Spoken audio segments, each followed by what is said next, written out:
I've been talking about retiring for several years now, and it occurred to me one day that the perfect person to take over the company was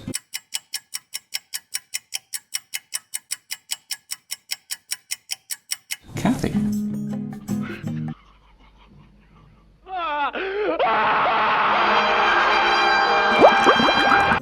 It's just such a perfect fit. Such a perfect fit.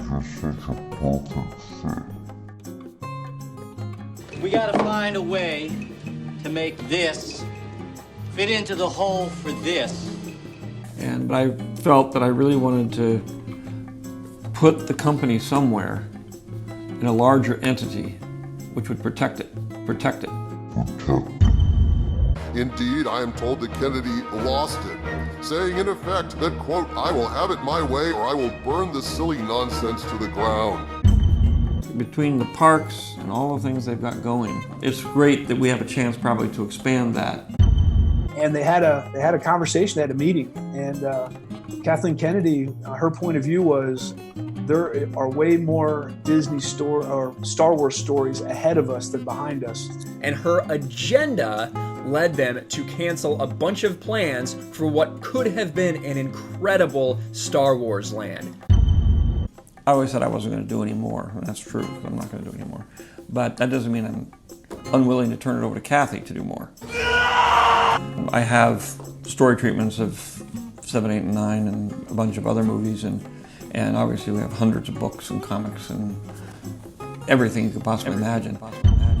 Kathleen Kennedy, who's running Star Wars film division, is saying that there's no source material for her to make Star Wars movies. Quote, every one of these movies is a Particularly hard nut to crack. There's no source material. We don't have comic books. We don't have 800-page novels. We don't have anything other than passionate storytellers So get together and talk about what the next iteration might be. Let's pause right there. So I guess I haven't been reading EU books since I was in middle school. Because I have Star Wars comic books on my wall. What do you mean there's no comic books? Am I fantasizing as Boba Fett looking back at me?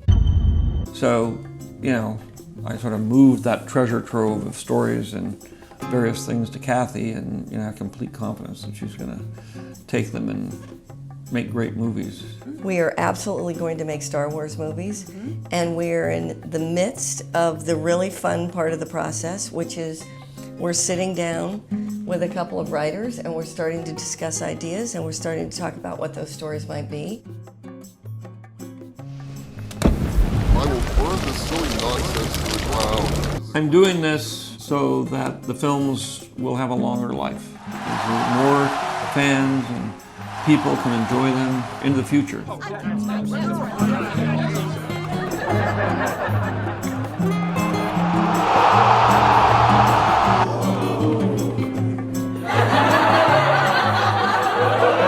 It's a very big universe I've created. So tell me, you ever thought you might be the trouble? And there's a lot of stories that are sitting in there.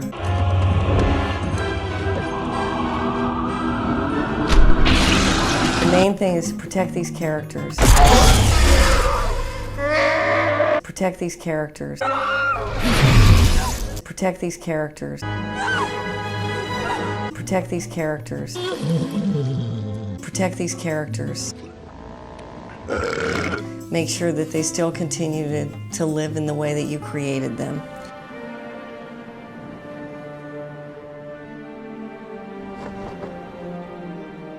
The beauty of the collaboration that can continue is as we work our way through these scripts, if we're sitting and saying, you know, I wonder if this character can do that. Does this make sense within the rules of Star Wars? Does this make sense within the rules of Star Wars? What are you looking for in a director? It's not going to be people who don't already have some affinity for Star Wars, probably. It's going to be somebody who really appreciates what Star Wars meant to them.